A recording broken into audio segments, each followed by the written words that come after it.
لقد أتت الملكة حتشبسوت. إنها ملكتنا العظيمة حتشبسوت، حكمت مصر لمدة 22 عاما. ملكة بنت ملك، ملكة وأبوها ملك وزوجها ملك. كيف لا تتربع على عرش مصر؟ كيف لا تتربع هذه السيدة على عرش مصر؟ إنها الملكة المتوجة حتشبسوت العظيمة.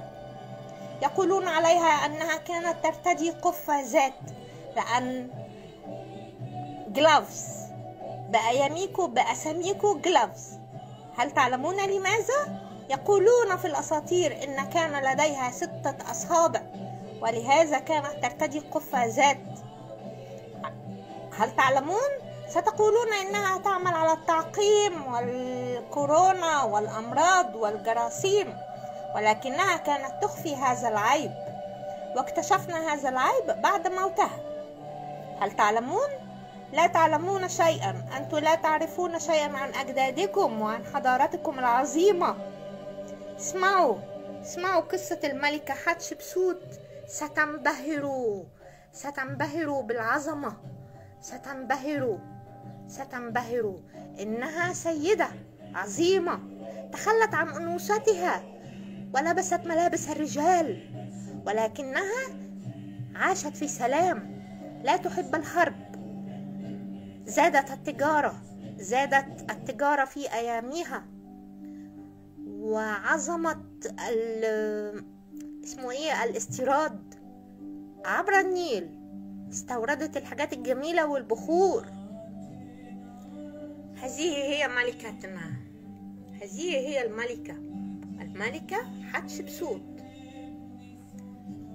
تريدون أن تتحدثون إليها؟ إنها لا تتحدث إلى أحد، أنا سأتحدث عنها. اتركيني وشأني. سأتحدث عن نفسي. أنا امرأة في الأول وفي الآخر. أنا امرأة ملكة بنت ملك. تزوجت من ملك، ولكنه كان ضعيف، كان زير نساء، نظر إلى الجواري وأنجب من الجارية. ولكن أنا لا أعاقب الطفل، لأني ملكة وأعلم إنه من حقه الملك ومن حقه العرش. ومن أجل مصر ومن أجل بلادي التي أحبها سأرسل هذا الطفل للتعلم. سأرسله لتعلم تفانين الحرب وتفانين القتال.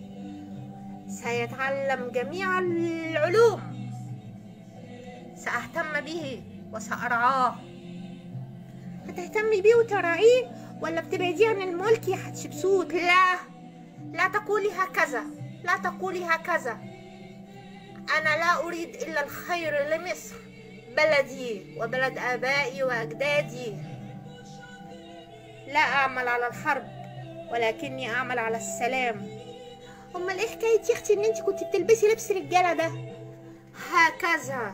هكذا كي أتحدث مع الرجال ولكي يهابوني الرجال. سأرتدي الدقن المستعارة وسأرتدي ملابس الرجال. سأتخلى عن أنوثتي والأمر ده لكي أقاوم، وسأحارب من أجل أن تبقى مصر حرة مستقلة، وسأحافظ على العرش وسأحافظ على الملك. طب وحكاية الجلافز؟ بيقولوا إن أنت كنتي موسوسة وبتخافي من التلوث. هذا عيب خلقي، والناس لا تقدر. سيتركون كل شيء، سيتركون إنجازاتي، سيتركون أمجادي، ويتكلمون على إصبعي السادس. ماذا أفعل؟ سأتعامل معهم بطريقتهم. سأداري إصبعي السادس في الجلافز. والنبي يا أختي عندك حق. طيب وحكاية البشمهندس؟ ماذا تقصدين يا امرأة بالبشمهندس؟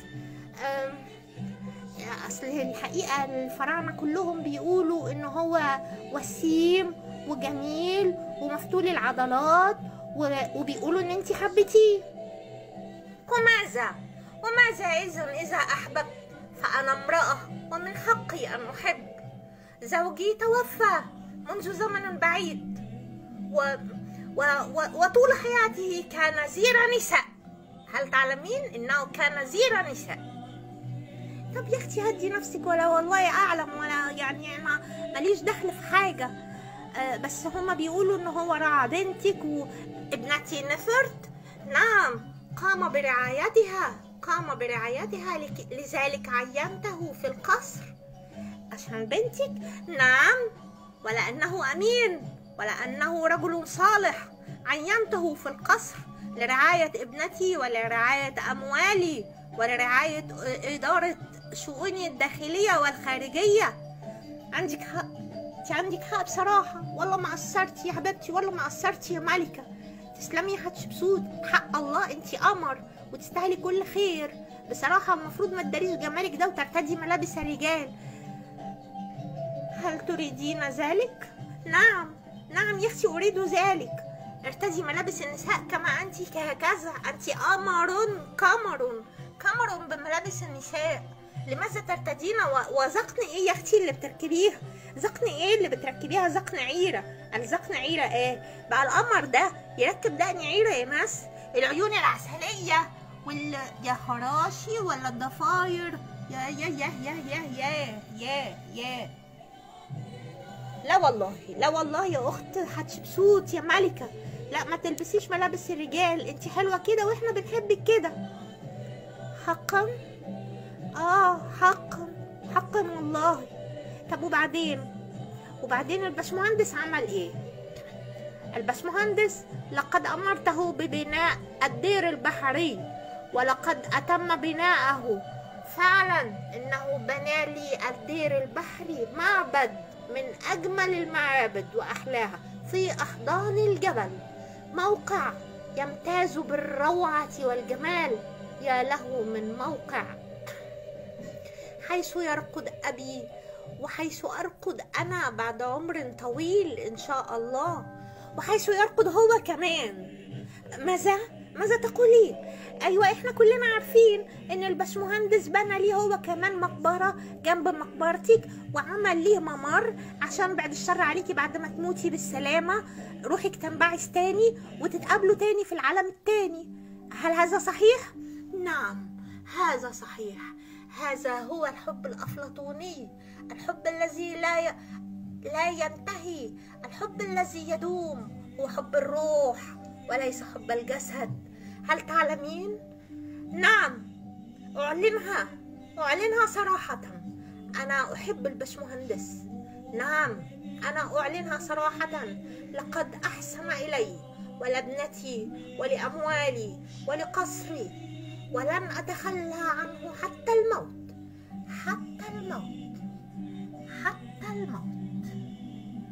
يا سلام، عظماء قوي، عظماء في نفسهم قوي. والله أنا فخورة إن أنا من الفراعنة. والله يا فراعنة، ربنا يستر علينا وعلى ولاينا. أمال يا ست حتشبسوت يا حضرة الملكة، ماذا تريدين إذن؟ امال يعني بعد ما حضرتك لا مؤاخذه بعد ما حضرتك ما توفيتي، كل الناس الفراعين بعد ما حضرتك ما توفيتي الله يرحمك يعني كسروا التماثيل وكسروا المناخير، الانف بتاعت حضرتك.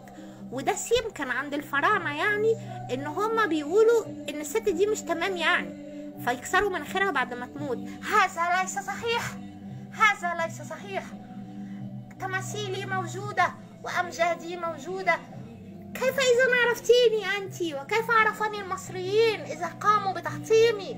لو كانوا يريدون تحطيمي كانوا حطموا كل شيء. إنهم قادرون على فعل أي شيء. خلاص ما تزعليش، أنت على راسنا من فوق وإحنا مقدرين، والله مقدرين أفعالك الجميلة. ده كفاية الدير البحري والمعبد الروعة، ده الناس بتجيله من آخر الدنيا يا ست حتشبسوت. والأستاذ محمد العزة بيغني.